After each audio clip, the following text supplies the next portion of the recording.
President Biden refuses to tell Americans key details about the pipeline hack that could lead to it happening again.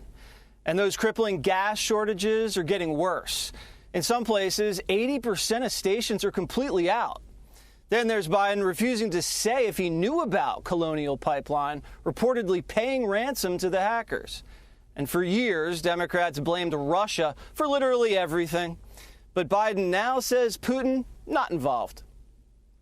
We do not believe the Russian government was involved in this attack. But we do have strong reason to believe that the criminals who did the attack are living in Russia. That's where it came from. So Biden cleared the Kremlin in a week, Juan. Case closed. FBI took care of it. He's clean. You don't think that's a little strange? Well, I want to talk about that. But let me just say this to you, Jesse. This gas thing, this crisis is over. There's no shortage of gas anymore. I mean, right now you might be dealing with distribution issues. We've seen video but there's all day no over the screen about people can't get gas. I'm just telling you, there's no gas shortage. It might be distribution, but there's no shortage of gas. All this alarmist talk has led to stupid panic buying. Okay, all right. But as for Biden and this hacking, you know, to me, what you've got is a crime syndicate operating out of Russia, and we don't know.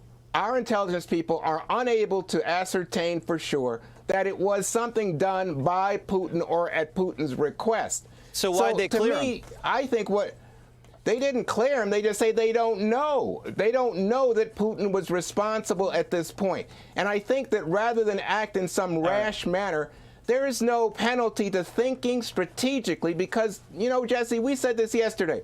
This amounts to an act of war against us. And if we are acting strategically as in war, we've got to anticipate the next step. And so acting rashly, say, oh, yeah, we're going to just make a show of bravado is foolish. All right. Well, Martha, after Hillary was embarrassed because a few emails came out that she was worried about a bimbo eruption in 2016, Democrats wanted to start World War III with the Russians. Now Putin's innocent, no evidence of anything. That's convenient. It is convenient. And I think that Juan touched on something about, you know, we can't fight the last war. You always have to fight the next war. So whether or not Putin is directly involved, we know that there had to have been some sort of tacit approval of this because that's the way things work in the Soviet Union, even if this came at the corporate level. But you have to look at how bad actors all around the globe look at this event, and they know that they can cripple a third of the United States by hacking into our energy systems. So we have to be ready to fight cyber warfare, even viral warfare. Now, whether or not there was any, malintent in what happened with this virus escaping, look at the impact. So that is another thing that bad actors watch very closely. Look at these direct energy attacks that American officers have suffered in Cuba, in Russia, in China. So all of these things, we can't squabble over whether or not there was a direct link to Putin. We need to understand that this is the future of warfare, and we need to be in front of it. We cannot sit back and say, well, that's over. That was, that went okay. We're done with that. Yeah, Will Kane, it looked to me when he was asked about the ransom and he said no comment. That tells me he signed off on the ransom to Russian hackers. What kind of precedent does that set? A bad one.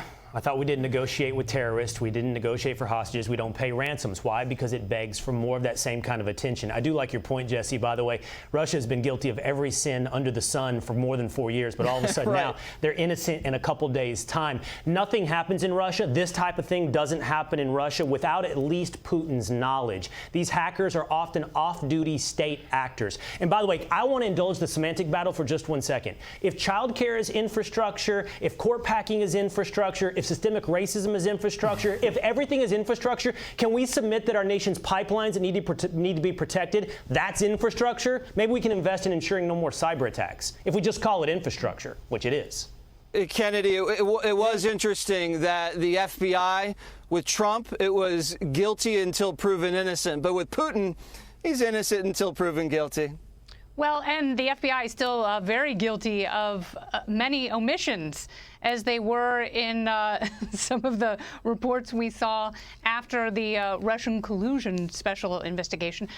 But Will is absolutely right, because, you know, here we have not only critical infrastructure, which that now needs to be bumped to the top of the list for infrastructure legislation, and about 70% of it needs to go away that's not actual infrastructure. And now we can use big words like big people and talk about what infrastructure really is. And it's not just pipelines that have to be protected. We have to protect satellites and power grids and, you know, all the different ways that we get and use energy in this country, because it's not hard to think how we could be completely paralyzed, especially when we are incentivizing this kind of behavior. So, yes, I don't trust the FBI. I don't trust the federal government.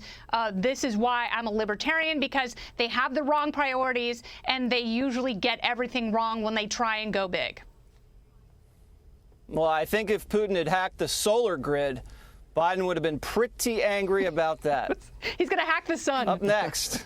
Hey, Sean Hannity here. Hey, click here to subscribe to Fox News YouTube page and catch our hottest interviews and most compelling analysis. You will not get it anywhere else.